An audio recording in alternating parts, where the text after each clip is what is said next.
Seigneur, nous te disons merci pour l'occasion que tu nous accordes encore ce soir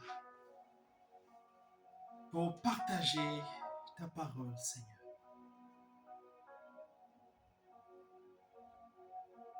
Père, le cri du cœur, c'est que tu visites tes enfants qui cherchent ta volonté, qui désirent se saisir de ta volonté, surtout à la lumière de ta parole. En ce qui concerne la position d'enseignement de la femme au sein d'une église locale. Père, certainement, il y a des bien-aimés qui cherchent ta face pour savoir quelle est la position d'une femme en ce qui concerne l'enseignement.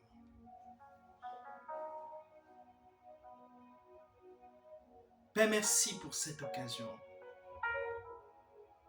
que tu nous accordes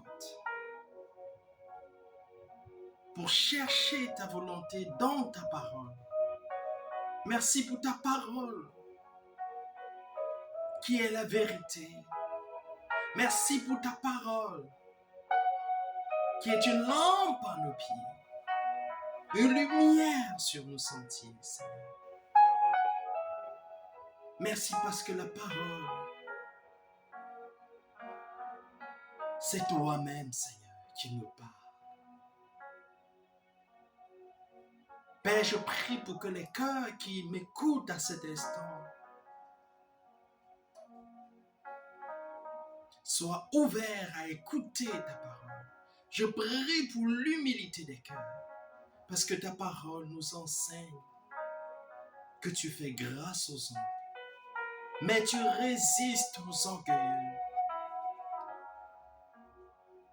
Je prie pour l'œuvre du Saint-Esprit, pour libérer les cœurs de toute forme d'orgueil.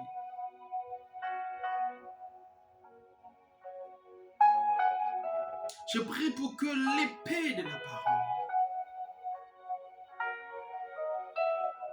qui est l'Esprit Saint, fasse son travail à travers ce partage pour renverser les faux raisonnements, pour renverser tous les mensonges du diable, enracinés dans les cœurs à cause des faux enseignements ou à cause d'une mauvaise interprétation de ta parole. Père, s'il te plaît, fais ton travail. Et nous supplions le Saint-Esprit de prendre la parole pour libérer l'esprit de la parole. Cher Saint-Esprit, s'il te plaît, libère l'esprit de la parole à travers ce partage. Et éclaire tes enfants qui cherchent la volonté du Père, qui désirent satisfaire le Père en faisant uniquement sa volonté.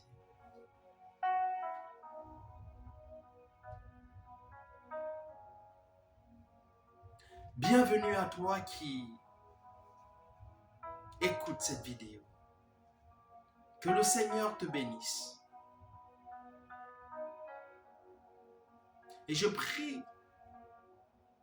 pour l'œuvre du Seigneur pendant que tu écoutes cette vidéo.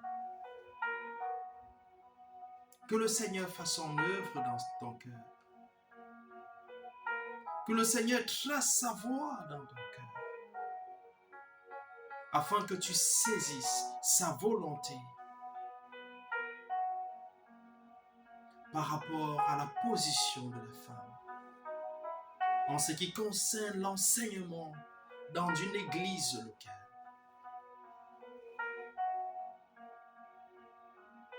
Alors, c'est quoi la finalité de cette vidéo? Cette vidéo vise, bien aimé, à aider les femmes qui cherchent la volonté de Dieu. En ce qui concerne la position de la femme en tant qu'enseignante dans l'église locale. Le but, ce n'est pas de juger celles qui enseignent ou qui contestent le fait que la femme ne doit pas enseigner dans une église locale. Le fardeau, c'est de ramener celles qui cherchent la volonté de Dieu dans la direction du Seigneur. Le fardeau, c'est de libérer ceux et celles qui ont encore le doute sur la question de savoir est-ce qu'une femme doit enseigner dans une assemblée locale.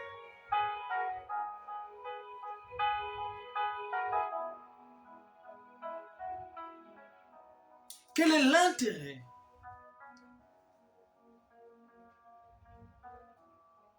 de l'interdiction de la femme d'enseigner dans l'église locale?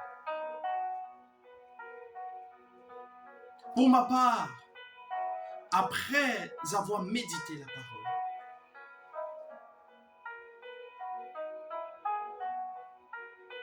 ce qui ressort comme lumière principale, c'est que Dieu désire le salut de la femme.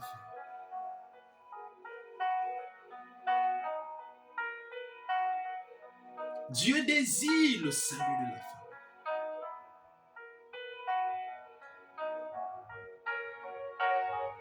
À travers les paroles de l'apôtre Paul, Dieu a clairement exprimé ses attentes. Dans 1 Timothée 2, à partir du verset 14, il est écrit: et ce n'est pas Adam qui a été séduit, c'est la femme qui, séduite, s'est rendue coupable de transgression. Elle sera néanmoins sauvée en devenant mère, si elle persévère avec modestie dans la foi, dans la charité et dans la sainteté. Bien-aimé, il est important de rappeler que Christ est venu pour que tu sois sauvé. Dieu a manifesté son plus grand amour à travers la mort de Jésus-Christ. Dieu a supporté de se séparer de son Fils pour un temps. Il a supporté voir son Fils quitter sa gloire au ciel et venir sur cette terre pour être rejeté, pour être méprisé, avec pour seul but ton salut, mon salut.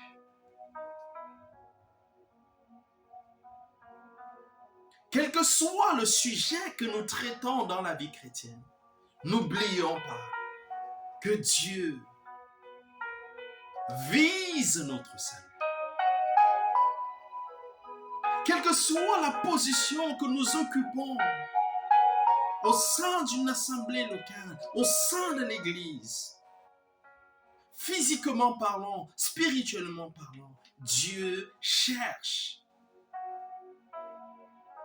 le salut.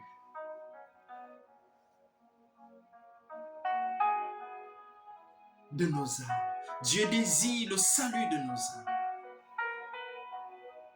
Donc, à travers 1 Timothée 2, du verset 14 au verset 15, ce qui ressort clairement, c'est que Dieu désire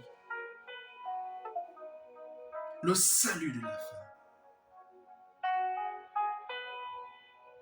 Ce passage met en exergue l'échec de Ève face au diable au jardin d'Éden. Oui, ce n'est pas Adam qui a été séduit. C'est la femme qui, séduite, s'est rendue coupable de transgression.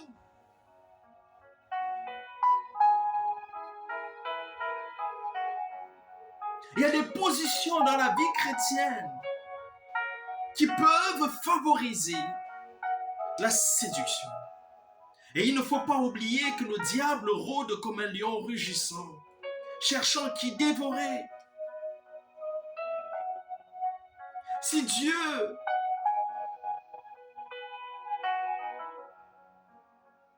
a conseillé l'ordre au sein de l'Église,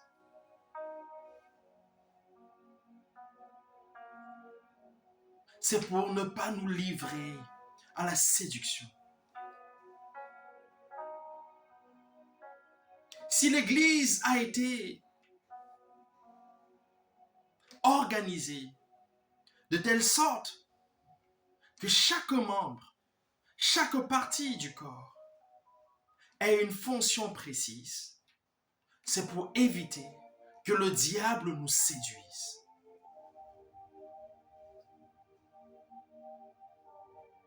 La Bible nous dit par la suite, elle sera néanmoins sauvée en devenant mère.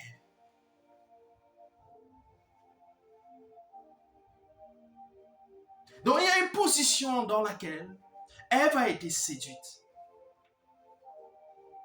La fuite en avant. La position qu'il avait mise au devant de la scène. Cette position qu'il avait fait échapper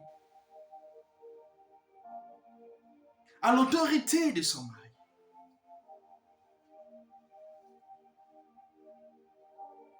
Donc ce passage recadre la femme. Ton salut se trouve dans une position de mère. Elle sera néanmoins sauvée en devenant mère. Si elle persévère avec modestie dans la foi, dans la charité et dans la sainteté. Donc, bien-aimés, il y a une position de salut pour la femme chrétienne. C'est la position de mère, la position de modestie.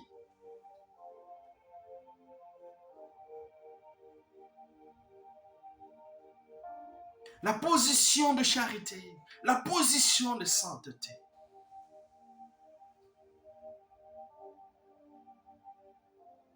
Dieu enseigne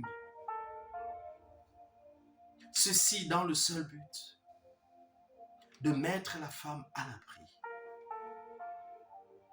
Dieu désire mettre les femmes à l'abri. Le désir de Dieu, ce n'est pas de marginaliser les femmes. Le but de Dieu, ce n'est pas de dire que les femmes sont moins intelligentes ou qu'elles sont incapables. Non, elles sont bien intelligentes. D'ailleurs, la Bible dit, elle prit le fruit et elle vit que le fruit était bon.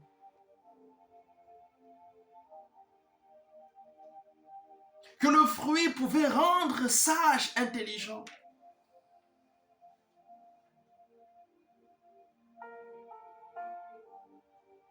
Quelles sont les vérités de base indispensables pour mieux appréhender, pour mieux comprendre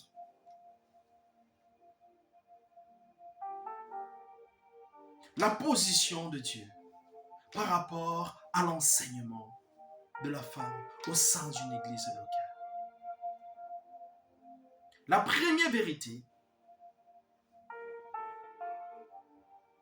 c'est que Dieu a inspiré toute écriture. Donc, si tu cherchais la volonté de Dieu pour savoir si une femme doit enseigner au sein d'une église locale, la première vérité que tu dois établir dans ton cœur, c'est que l'écriture a été inspirée de Dieu. Dans 2 Timothée, chapitre 3, du verset 14 au verset 17, il est écrit: Toi demeure dans les choses que tu as apprises et reconnues pour certaines, sachant de qui tu les as apprises dès ton enfance. Tu connais les saintes lettres qui peuvent te rendre sage à salut par la foi en Jésus-Christ. Toute écriture est inspirée de Dieu et utile pour enseigner, pour convaincre, pour corriger, pour instruire dans la justice, afin que l'homme de Dieu soit accompli et propre à toute bonne œuvre.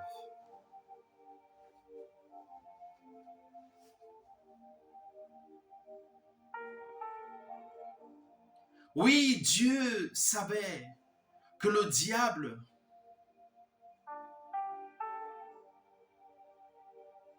est déchaîné, est en rage pour nous séduire. Et il a anticipé en inspirant aux hommes fidèles la parole. Et la parole a pour mission de nous rendre sages pour notre salut. Donc une femme qui s'interroge, est-ce que je dois enseigner au sein d'une église locale, doit aller interroger la parole. Parce que la parole a cette capacité, la parole a cette faculté de rendre sage à salut.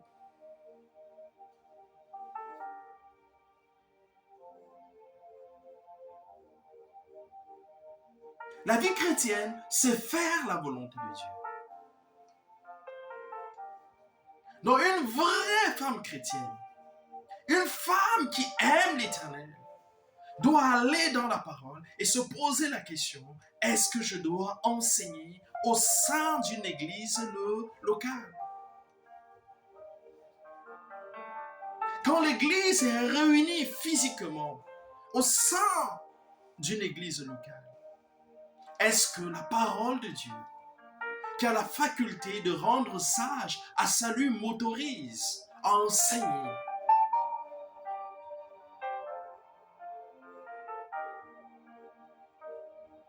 La Bible nous dit que la parole a été inspirée de Dieu. Utile pour enseigner. Si tu voulais savoir, si tu dois enseigner en tant que femme, va à la parole. Et la parole va t'enseigner. La parole va te dire si tu dois enseigner ou pas. Au sein d'une église locale, bien sûr. Parce que l'Écriture nous dit,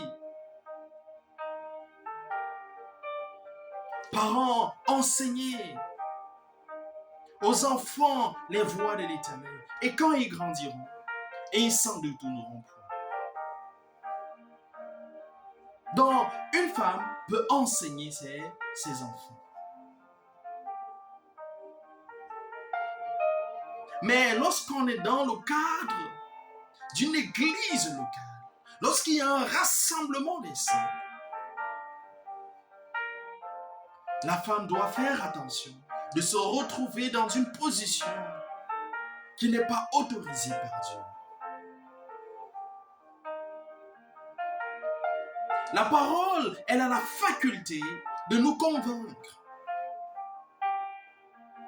La parole est suffisante pour convaincre une femme qui cherche sincèrement la volonté de Dieu, si elle peut se tenir au sein d'une église locale pour enseigner ou pas. Cette même parole a la faculté de corriger. Peut-être toi qui m'écoutes, tu as commencé à enseigner dans une église locale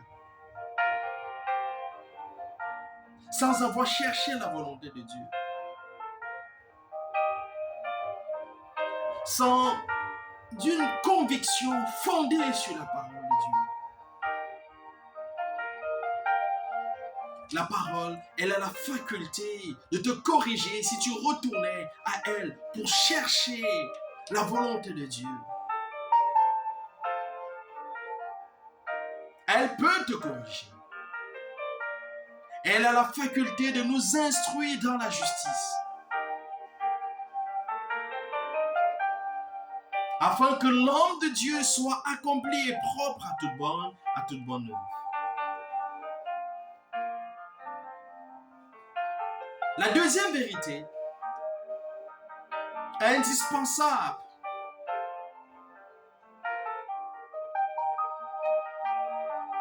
si tu voulais mettre à profit cet enseignement,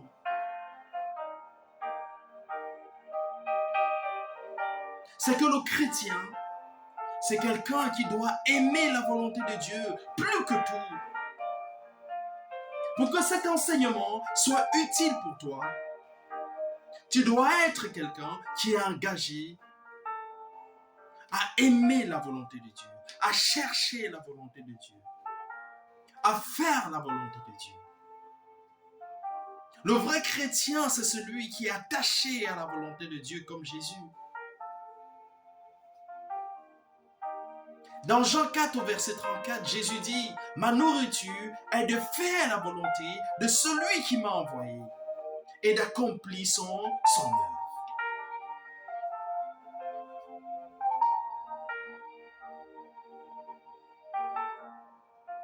Une femme chrétienne qui aime sincèrement Dieu, qui aime sincèrement Jésus, doit chercher la volonté de Dieu pour savoir si Dieu l'autorisait à se tenir au sein d'une assemblée locale, au sein d'une église locale, pour enseigner dans la présence des hommes.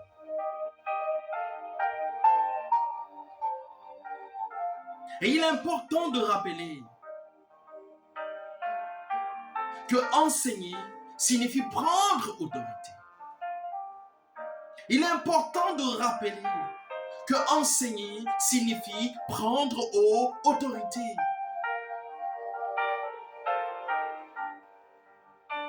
Non, il est important pour une femme qui aspire à enseigner d'aller dans la présence de Dieu et de demander à Dieu, est-ce que tu m'autorises? Est-ce que c'est ta volonté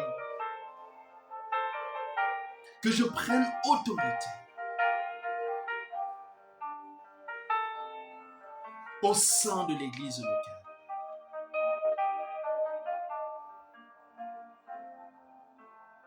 Une femme qui aime Dieu, elle doit désirer faire uniquement la volonté de Dieu.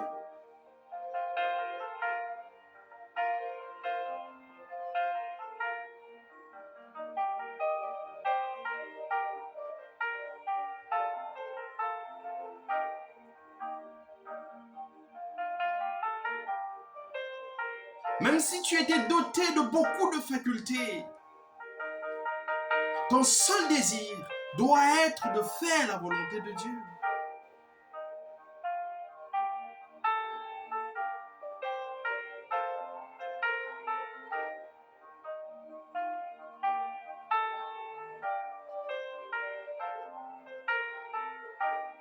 Oui, Jésus dit, ma nourriture est de faire la volonté de celui qui m'a envoyé et d'accomplir son œuvre. Jean 4, verset 34.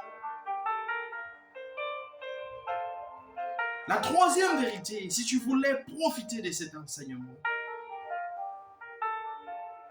c'est que la parole de Dieu est l'autorité suprême. La parole de Dieu doit être pour toi l'autorité suprême, l'autorité finale. Donc face à la parole de Dieu, tu dois répondre oui, tu dois répondre amen, sans aucune contestation, sans aucune frustration.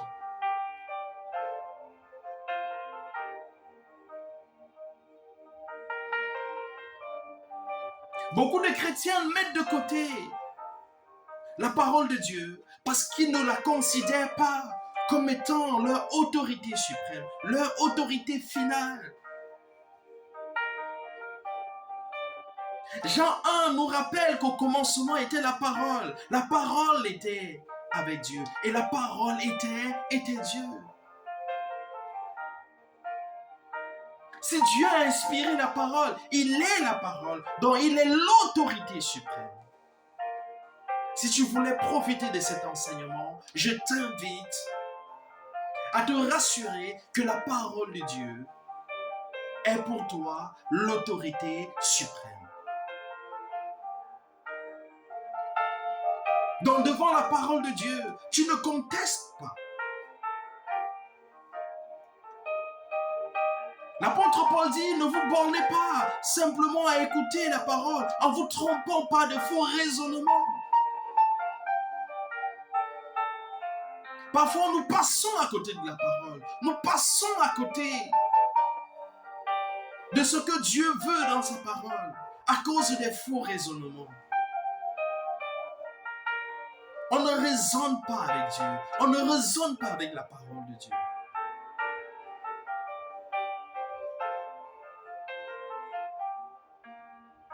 Un chrétien qui respecte la parole de Dieu, quand la parole a parlé, il répond Amen.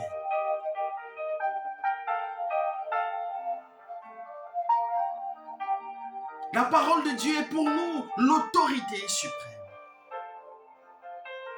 Donc une femme qui veut enseigner doit se poser la question, est-ce que la parole de Dieu est pour moi l'autorité suprême?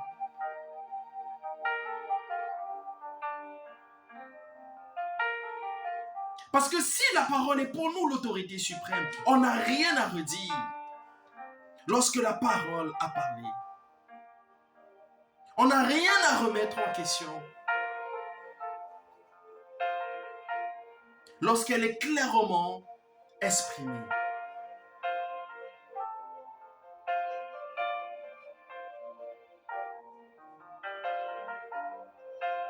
Dans Somme 119 au verset 105, il est écrit, la parole est une lampe à mes pieds et une lumière sur mon sentier.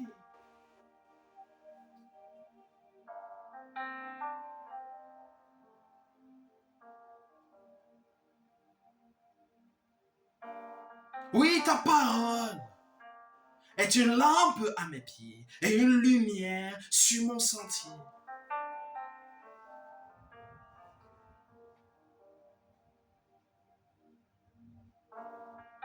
Une femme chrétienne qui cherchait la volonté de Dieu en ce qui concerne l'enseignement par la femme au sein d'une église locale doit prendre sa lampe qui est la parole. Elle doit prendre sa lampe qui est la parole.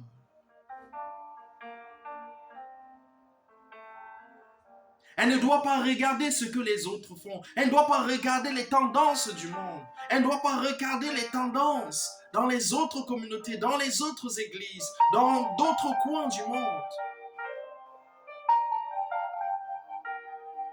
La Bible nous dit qu'il y aura des faux prophètes qui opéreront de très grands miracles au point de séduire, si possible, les élus.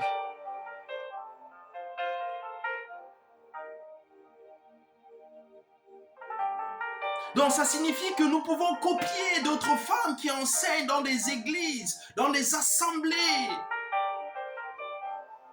locales, pas erreur. Tu dois avoir pour référence la parole. Ce qui doit t'éclairer, ce qui doit t'aider à prendre une position, c'est la parole. La parole est notre lampe, la parole est notre lumière. La parole est pour nous la voix de Dieu. Si tu voulais profiter de cet enseignement, la parole de Dieu doit être pour toi l'autorité suprême.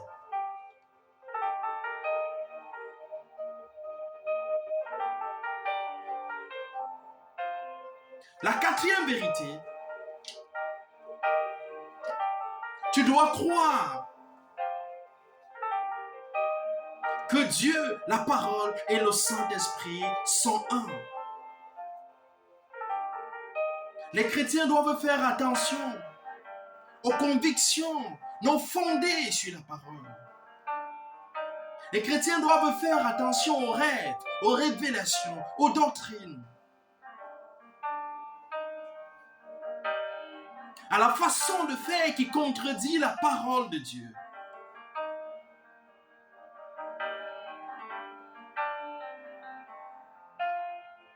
La parole nous dit, c'est lui Jésus-Christ qui est venu avec de l'eau et du sang. Non avec l'eau seulement, mais avec l'eau et avec le sang. Et c'est l'Esprit qui rend témoignage. Parce que l'Esprit est la vérité. Car il y en a trois qui rendent témoignage. L'Esprit, l'eau et le sang. Et les trois sont d'accord. Tout comme l'Esprit, l'eau et le sang sont d'accord. Dieu, la parole et le Saint-Esprit sont d'accord. Sont un. Donc si la parole de Dieu se prononçait par rapport à la posture d'enseignant de la femme, c'est cette position-là que tu dois adopter. C'est cette position qu'un vrai enfant de Dieu doit adopter.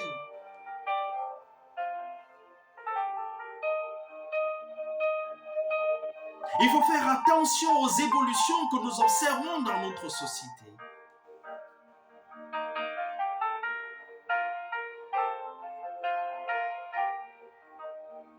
La parole de Dieu a le dernier mot.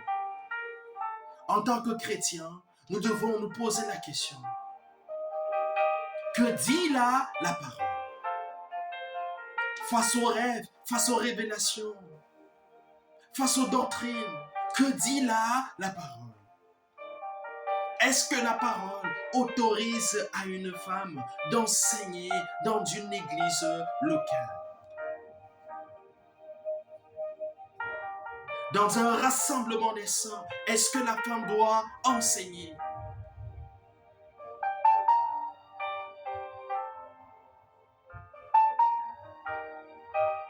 La cinquième vérité, bien-aimée, est la suivante. Ce ne sont pas ceux qui disent Seigneur, Seigneur, qui entreront tous dans le royaume des cieux, mais celui-là, seul qui fait la volonté de mon Père qui est dans les cieux. Matthieu 7, 21. Tu dois être conscient que le fait d'être chrétien ne nous garantit pas une place au ciel. Ce n'est pas parce qu'un jour nous avons confessé Jésus-Christ comme Seigneur et Sauveur que notre place est garantie au ciel. Ce n'est pas parce que nous sommes très actifs au sein d'une église locale que notre place est garantie au ciel.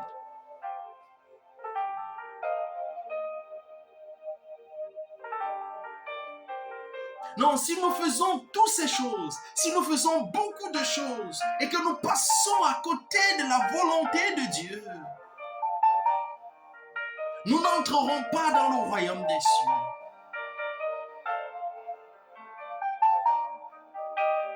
L'église, c'est un corps. Et quand on parle d'un corps, on voit chaque partie qui a une fonction bien précise.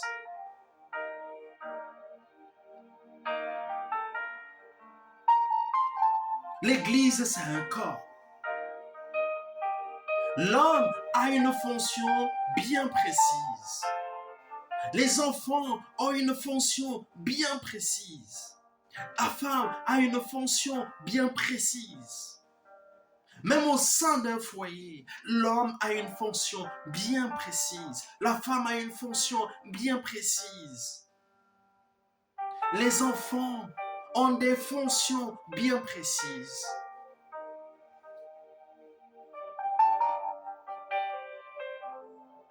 Chaque partie de notre corps a une fonction bien précise.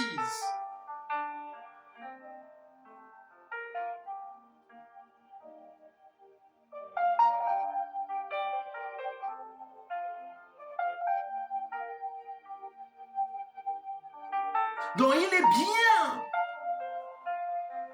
indispensable de s'attacher à la volonté de Dieu. Oui, ceux qui me disent Seigneur, Seigneur, n'entreront pas tous dans le royaume des cieux. Mais c'est lui la seule qui fait la volonté de mon Père, qui est dans les cieux.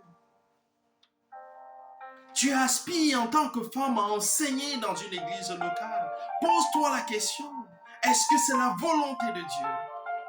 Si tu es en train d'enseigner, alors que ce n'est pas la position que Dieu t'a donnée, tu es en train de rater le royaume des cieux.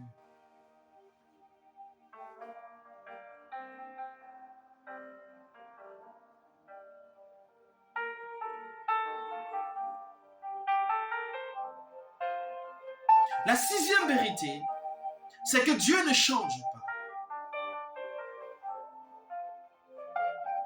Et parce que Dieu ne change pas, toute position qui contredit la parole de Dieu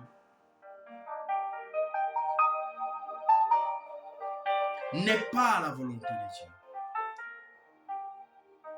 Si nous sommes dans une position qui contredit ce que dit la parole de Dieu, dans cette position, nous ne sommes pas dans la volonté de Dieu. Oui, la Bible nous dit que Dieu ne change pas. Ça signifie que s'il a placé un membre dans le corps, s'il a mis un membre à une position bien précise dans le corps, il ne changera jamais cette position. Dans Malachie 3, au verset 6, il est écrit « Car je suis l'Éternel, je ne change pas. » Car je suis l'Éternel, je ne change pas.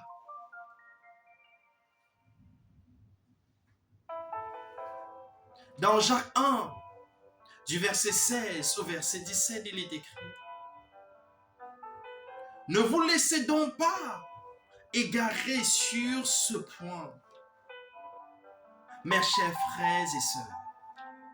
Tout cadeau de valeur, tout don parfait, nous vient d'en haut, du Père des Lumières, en qui il n'y a ni changement, ni ombre de variation. » Donc, bien-aimé, si tu es dans une position qui contredit la parole, fais très attention. Si tu es dans une assemblée, on t'encourage à être dans une position qui contredit la parole de Dieu. Tu dois faire attention. Si ton intelligence, si tes facultés, si ta facilité à prendre la parole, à argumenter, à exhorter, à encourager, te poussait à être dans une position qui littéralement contredit ce que dit la parole, tu dois faire très attention. Dieu ne change pas. Ça signifie que quand il donne une position à une femme, quand il donne une position à un membre dans le corps, il a anticipé.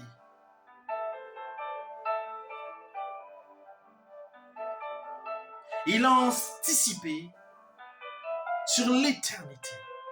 Il a anticipé les conséquences dans les siècles à venir. Il a anticipé les conséquences physiques, les conséquences spirituelles. Bien-aimés, ne regardons pas juste le physique. Ne regardons pas juste les implications de notre position physique dans le corps. Notre position dans le corps a des implications dans le spirituel. Nous pouvons être en train de construire physiquement avec Dieu, mais spirituellement, nous sommes en train de tout saccager. Aux yeux des hommes, nous pouvons être dans l'activité. Aux yeux des hommes, nous pouvons être en train de bâtir, en train de tout donner.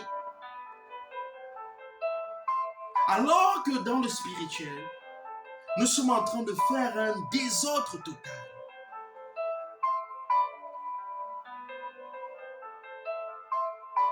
Marthe avait dit à Marie, Seigneur, demande à Marie de venir m'aider. Et Jésus avait répondu, Marthe, tu t'inquiètes de beaucoup de choses. Marie a choisi la bonne part.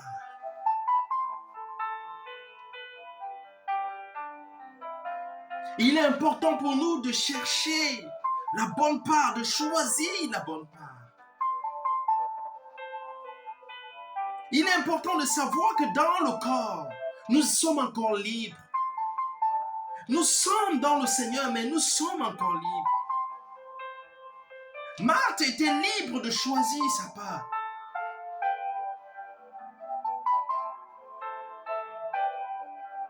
Marie était libre de choisir sa part. Mais il se trouve que ce mari qui avait choisi sa part, elle était assise au pied du Seigneur, écoutant le Seigneur. Elle était dans la volonté de Dieu. Elle était suspendue aux lèvres du Seigneur pour vivre la volonté du Seigneur.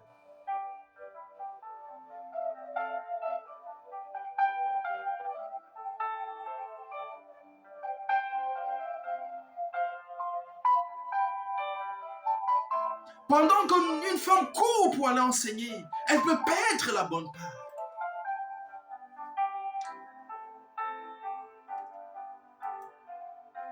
Elle peut perdre la bonne part.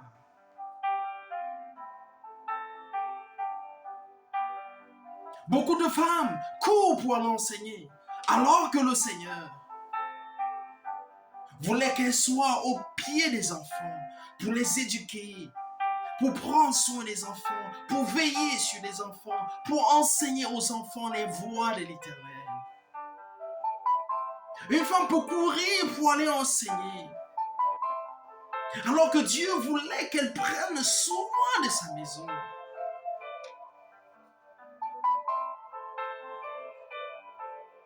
De peur que le diable ne médise.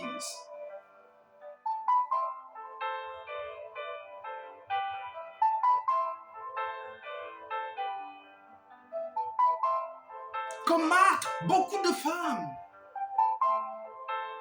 quittent leur position, quittent leur fonction et se retrouvent dans des positions qui ne sont pas celles que le Seigneur a données. Abandonnant ce qui était dans la volonté de Dieu. Prendre soin de sa maison, par exemple, pour que le diable ne médise pas. S'occuper des enfants. Veiller à ce que les enfants soient irréprochables. Veiller même à ce que le mari soit irréprochable.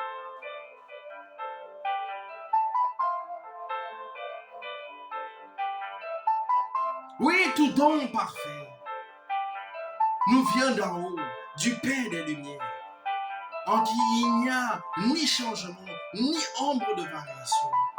Donc, bien-aimé, si tu recevais un rêve, si tu recevais une révélation, un enseignement, une doctrine qui te poussait à aller enseigner, alors que la parole de Dieu dit le contraire, alors fais très attention, parce que Dieu ne change pas. Et sa parole ne change pas. Le monde peut évoluer, mais Dieu n'évolue pas. La parole de Dieu n'évolue pas. Les valeurs peuvent changer au sein d'une société, mais la parole de Dieu ne s'adapte pas aux évolutions.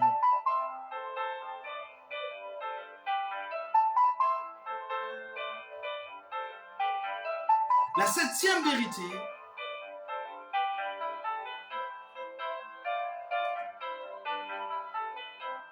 c'est la position d'enseignant et ses implications.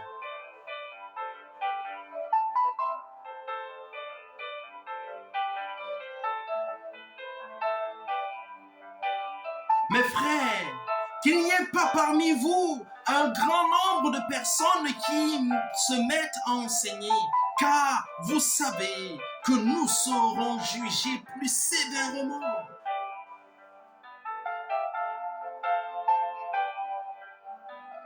Il est important pour les femmes qui courent pour aller enseigner de se rappeler que les enseignants de la parole seront jugés sévèrement.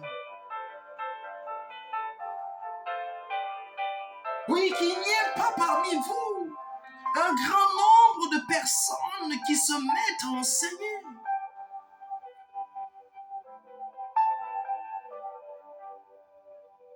La position d'enseignant de la parole de Dieu est une position délicate.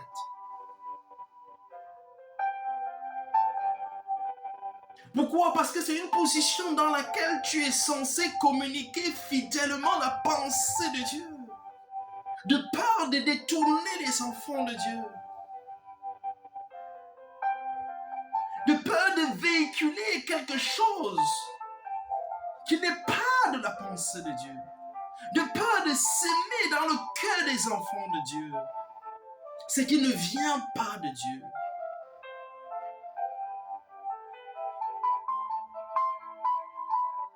Qu'il n'y ait pas parmi vous un grand nombre de personnes qui se mettent à enseigner, car vous savez que nous serons jugés plus sévèrement. Jacques 1 au verset 3. Donc pour les femmes qui aspirent à l'enseignement, il est important pour elles de se rappeler que les enseignants de la parole de Dieu seront jugés très sévèrement.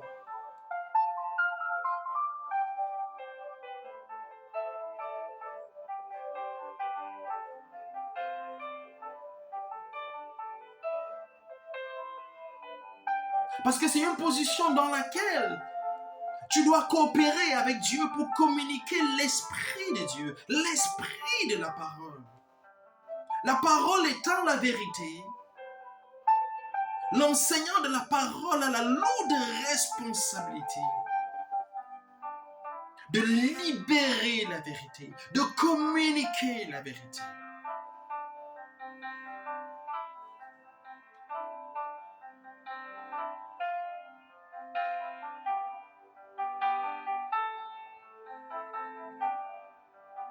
Donc après ces vérités, qui sont indiscutables, nous allons maintenant entrer dans les Écritures. Nous allons entrer dans les Écritures et interroger les Écritures, afin de découvrir quelle est la position de Dieu. Est-ce que Dieu autorise à une femme d'enseigner au sein d'une église locale?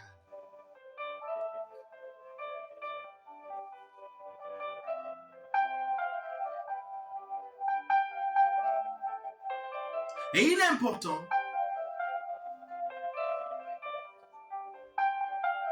de rappeler que lorsque la femme est au devant de la scène, ça affaiblit l'homme. C'est spirituel.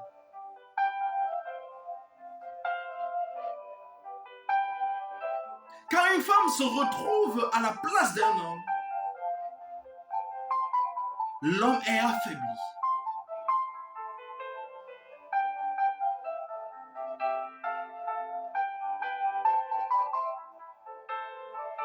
Quand une femme est au devant de la scène pour enseigner, le diable est très content.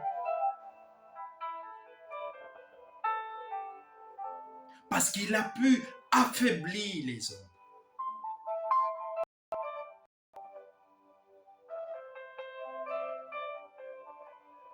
Nous n'avons qu'à voir La position de Adam.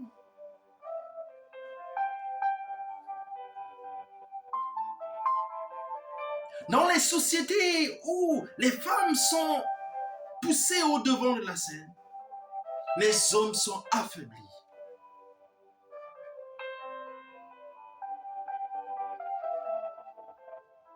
Quand les femmes sont au devant de la scène, c'est comme si on avait mis une corde au cou de l'homme pour le traîner comme une chèvre.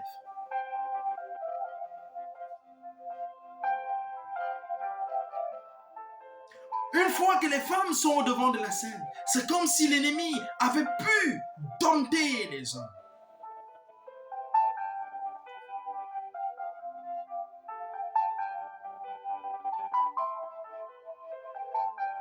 Adam a été dompté. Une fois que Ève était au devant de la scène.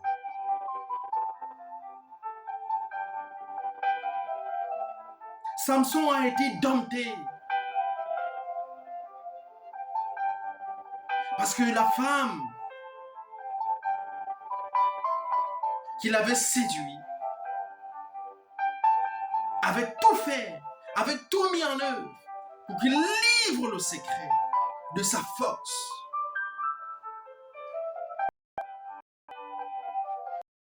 Donc chaque fois que la femme est dans la position réservée aux hommes, c'est un instrument potentiel entre les mains du diable pour anéantir l'homme, pour anéantir l'homme, pour anéantir l'autorité sécuritaire établie par Dieu.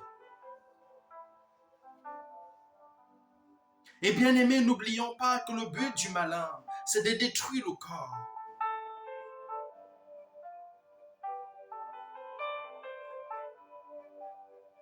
C'est de détruire le corps, c'est de détruire l'assemblée, c'est de détruire les foyers, c'est de détruire les familles, c'est de détruire la société, c'est de détruire les âmes.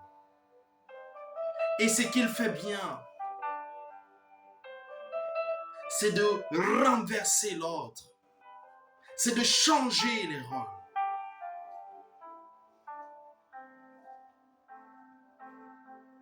Quand il vient changer les rôles, il divise pour mieux régner.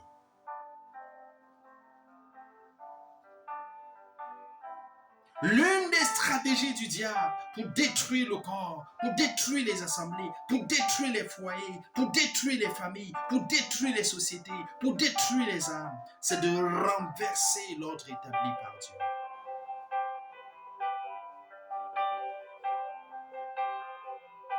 Les chrétiens doivent être jaloux de l'ordre établi par Dieu. Il est indispensable pour les chrétiens d'être jaloux de l'ordre établi par Dieu. Dans les foyers, dans les familles, dans les assemblées, dans le corps, les chrétiens doivent être jaloux de l'ordre établi par Dieu.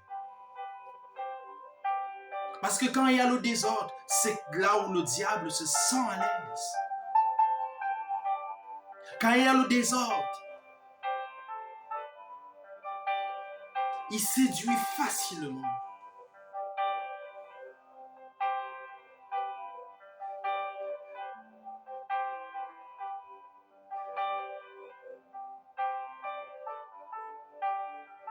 Femme, demeures-tu dans la parole? La parole, elle est incorruptible et permanente. Femme, tu dois demeurer dans la parole de Dieu parce que cette parole est incorruptible, elle est permanente.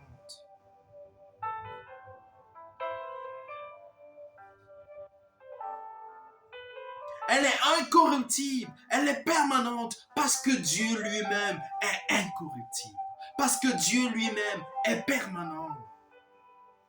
Oui, Dieu ne change pas, sa parole ne change pas. Dieu, la parole et le Saint-Esprit sont un.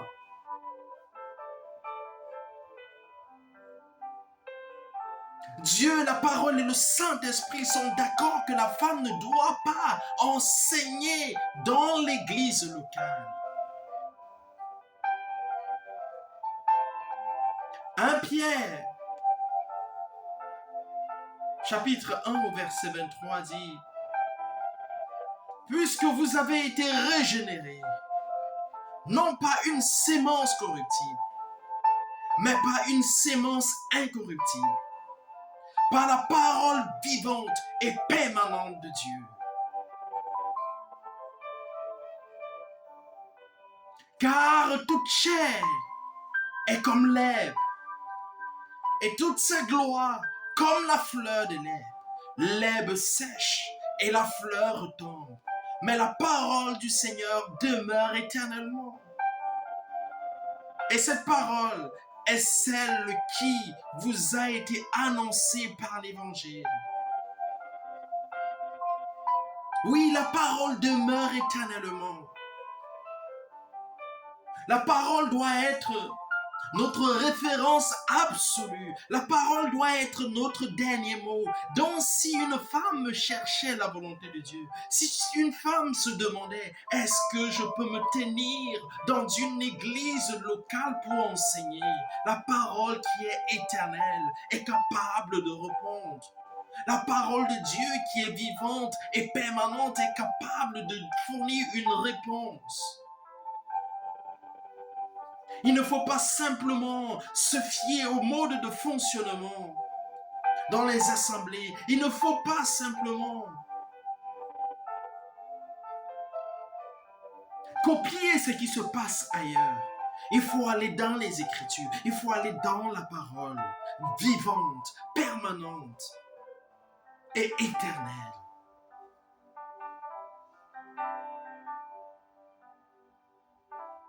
Oui, il ne faut pas oublier que la femme que tu es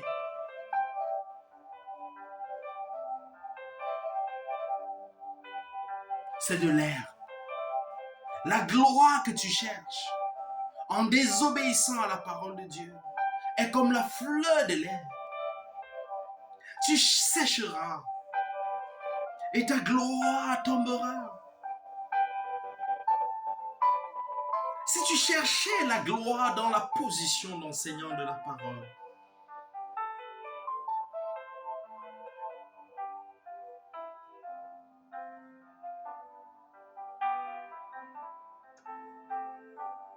sache que tu sécheras et ta gloire tombera.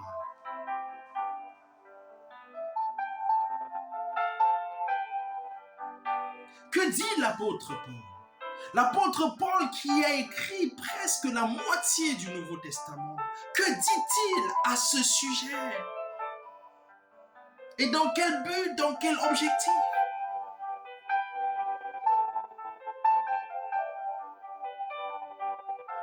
Si nous lisons attentivement 1 Timothée 2 du verset 9 au verset 15,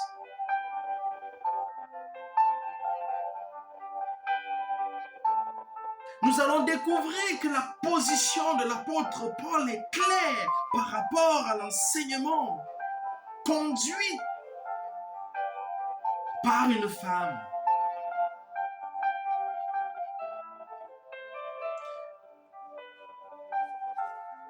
Un Timothée,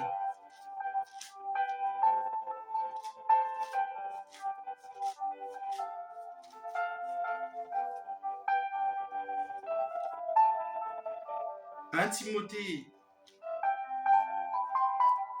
2, du verset 9 au verset 15, l'Écriture dit, je veux aussi que les femmes, vêtues d'une manière décente, regardez certaines femmes qui enseignent aujourd'hui, la manière dont elles sont habillées. Bien-aimé, il est important de rappeler que la femme, de par son physique, exerce déjà une influence sur l'homme. Pire encore, si elle n'est pas habillée d'une manière décente.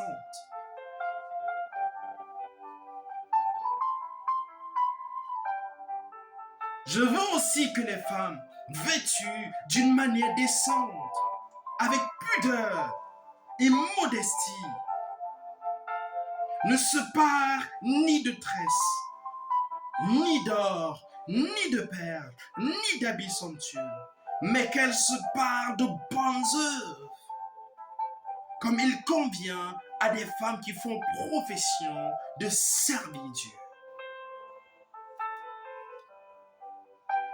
Donc Dieu attend la femme à quel niveau?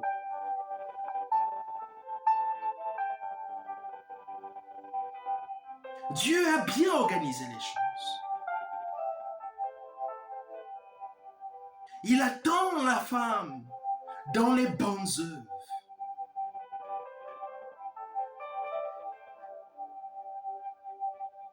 Elle attend la femme dans les bonnes œuvres. Pas dans une position d'enseignante de la parole. Dieu attend la femme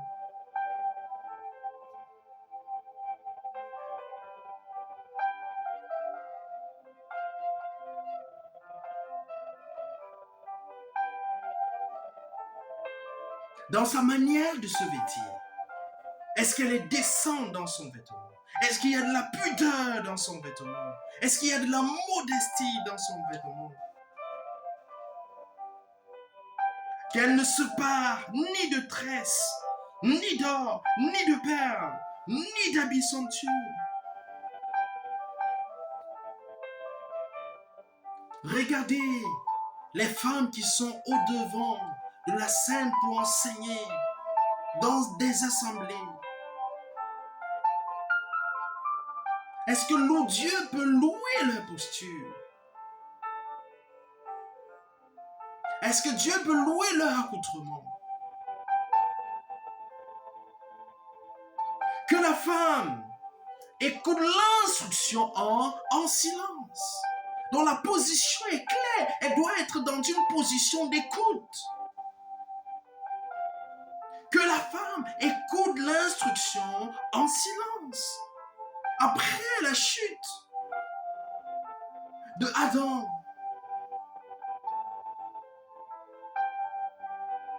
à cause de la fuite de Ève en avant, désormais, Dieu trouve bon de conseiller à la femme une position d'écoute. La position d'écoute est sécuritaire pour la femme.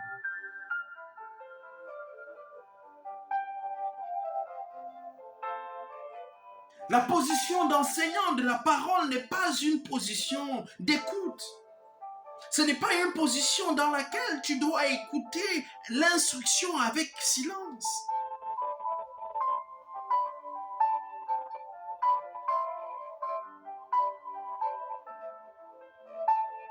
Mais c'est plutôt une position dans laquelle beaucoup de femmes doivent mettre en avant l'intelligence qu'elles avaient, l'intelligence qui est la conséquence du péché d'Adam et Ève à travers la consommation du fruit interdit.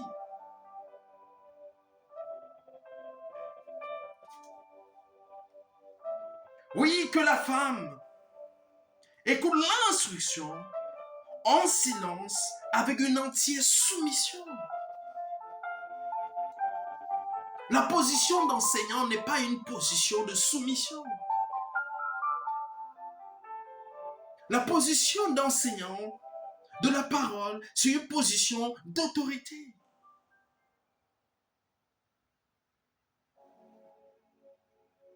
C'est une position dans laquelle tu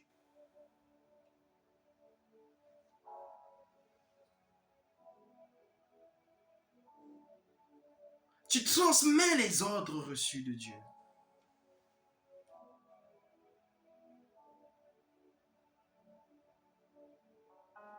Je ne permets pas à la femme d'enseigner.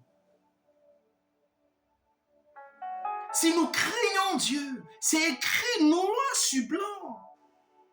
Je ne permets pas à la femme d'enseigner. C'est l'apôtre Paul qui a écrit la moitié du Nouveau Testament, qui écrit cela, étant inspiré, parce que nous avons lu dès le début, toute parole inspirée de Dieu.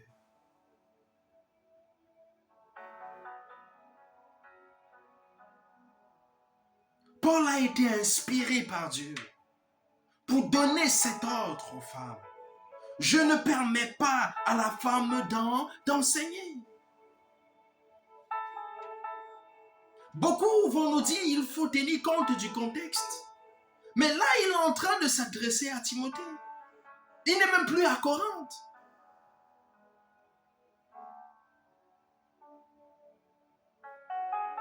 Donc l'argument du contexte est à écarter.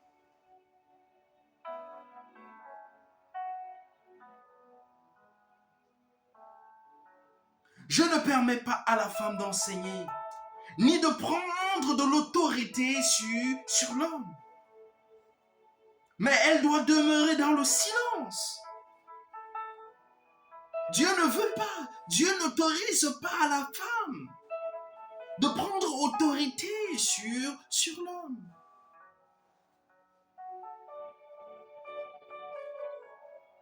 Ève avait pris l'autorité sur Adam en se précipitant pour répondre au diable.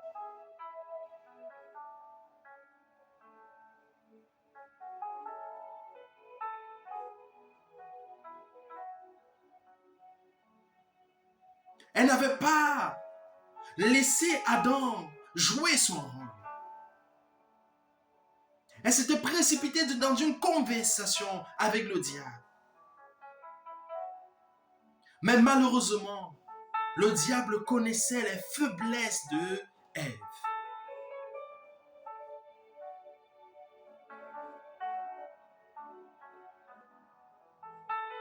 Car Adam a été formé le premier.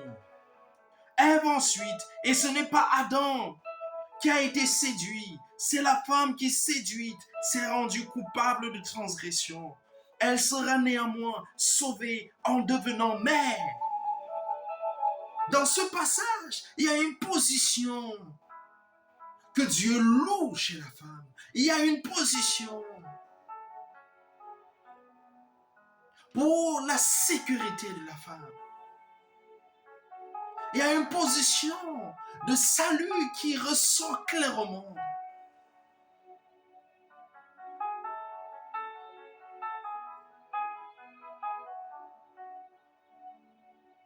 Toute position de fuite en avant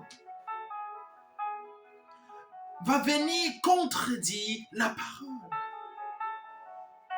La femme doit désirer la position de mère. Elle doit désirer la position d'écoute. Elle doit désirer la position de soumission. Elle doit désirer la position de modestie.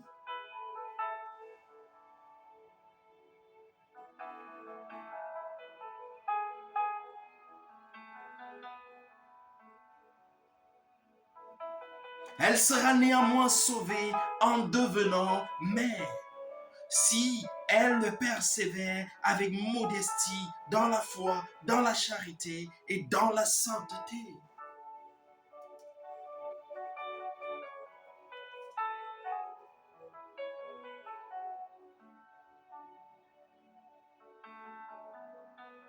Donc la position de l'apôtre Paul est claire. Et l'objectif dans cette position, ce n'est que le salut de la femme.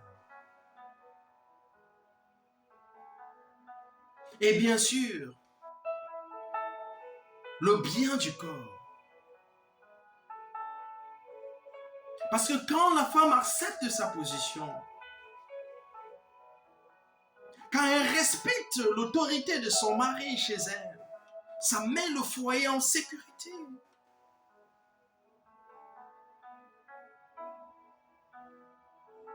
Parce que le but du diable, c'est de détruire pour mieux régner. Et il va se servir des conflits pour détruire. Et il y a généralement conflit lorsque les rôles ne sont pas respectés, lorsque les positions ne sont pas respectées, lorsque les fonctions ne sont pas respectées.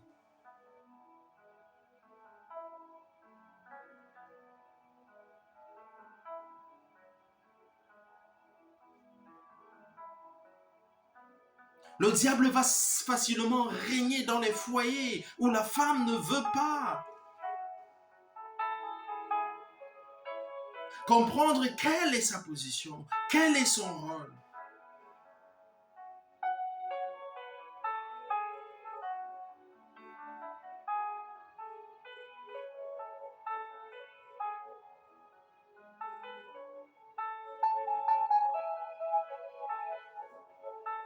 Dans le but de l'apôtre Paul, dans ce passage, c'est le salut de la femme qui est visé. Le salut de la femme est visé.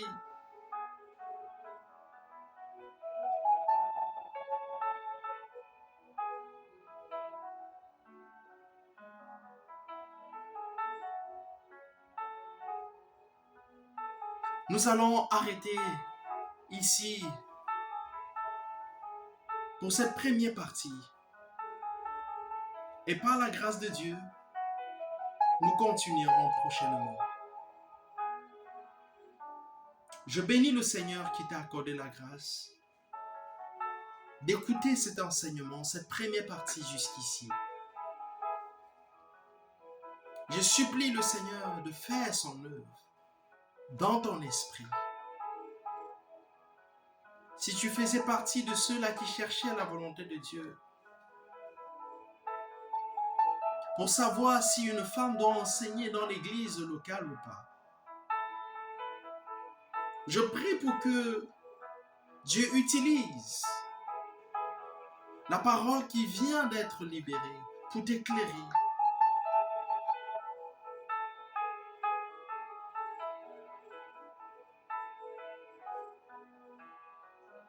Donc, dans les prochaines vidéos, Dieu va nous accorder la grâce de méditer d'autres passages avec pour seul objectif de saisir la volonté de Dieu. Le seul passage de 1 Timothée 2, du verset 9 au verset 15, nous montre déjà clairement quelle est la position de Dieu. Pour ceux qui croient que l'apôtre Paul a été inspiré par Dieu, nous ne pouvons douter que si nous croyons que l'apôtre Paul n'a pas été inspiré par Dieu. Dans la prochaine vidéo, nous allons aborder 1 Corinthiens 14, du verset 26 au verset 40.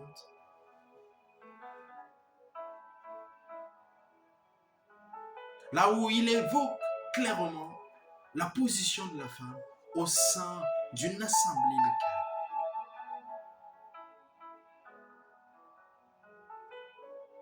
Si tu as des questions, n'hésite pas de poser tes questions dans les commentaires. Avec plaisir et avec l'aide du Saint-Esprit, je répondrai à tes questions. Que Dieu te bénisse. Prends bien soin de toi. Avec tout mon amour en Jésus-Christ.